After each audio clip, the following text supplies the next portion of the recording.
ડીસામાં ભાજપ મહિલા કોર્પોરેટરના પતિના અપહરણનો મામલો સામે આવ્યો છે। ગઈકાલે 6 શખ્સોએ બે વેપારીઓનું અપહરણ કર્યું હતું। ગાંધીનગર ક્રાઇમ બ્રાન્ચનો પરિચય આપી અપહરણ કરવામાં આવ્યું હતું।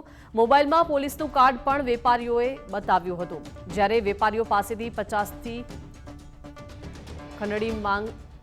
લાખની ખંડણીની માંગ કરી હતી। અપહરણ કરી ગાંધીનગર લઈ જઈ નાણાં પડાવ્યા। રૂપિયા પડાવ્યા બાદ અડાલજ ચોકડી ઉતરી અને ફરાર થયા હતા। સમગ્ર ઘટનામાં ડીસાનો લેભાગુ પત્રકાર પણ સામે આવ્યો છે।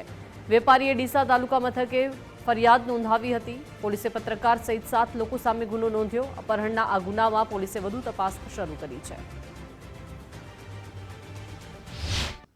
ત્યારે એક ગાડી મારી ગાડીની આગળ આવી ગઈ, જે કિયા ગાડી હતી, જેની નંબર પ્લેટ નહોતી, અને બીજી ગાડી જે વરના ગાડીમાં જે દિશામાં બેઠા હતા તે બી મારી ગાડીની પાછળ આવી ગયા। અને જે પાછળ આવી અને એક સાથે 6-7 જણા ગાડીમાંથી ઉતરી અને મને સીધા ગાંધીનગર ક્રાઇમ બ્રાન્ચની ઓળખાણ આપી અને મારા મોબાઈલ, મારી ગાડી અને મારી સાથે જે ભાઈ હતા તેમને પણ લઈ લીધા હતા। જેમનું નામ જે જિગ્નેશભાઈ, જે મારા પિતરાઈ કાકા છોકરાનો થાય છે, અને પોતાનું ઓળખ માટે મોબાઈલના અંદર પોલીસનું ઓળખ કાર્ડ બતાવેલું હતું। જેથી કરીને મેં કીધું, તમે શું છે, કોણ છો? તો અમને કહે કે હું ગાંધીનગર ક્રાઇમ બ્રાન્ચમાંથી આવીએ છીએ અને તમારો એક ગુનામાં નામ આવ્યું છે અને તમને ગાંધીનગર ક્રાઇમ બ્રાન્ચમાં લઈ જવામાં આવશે।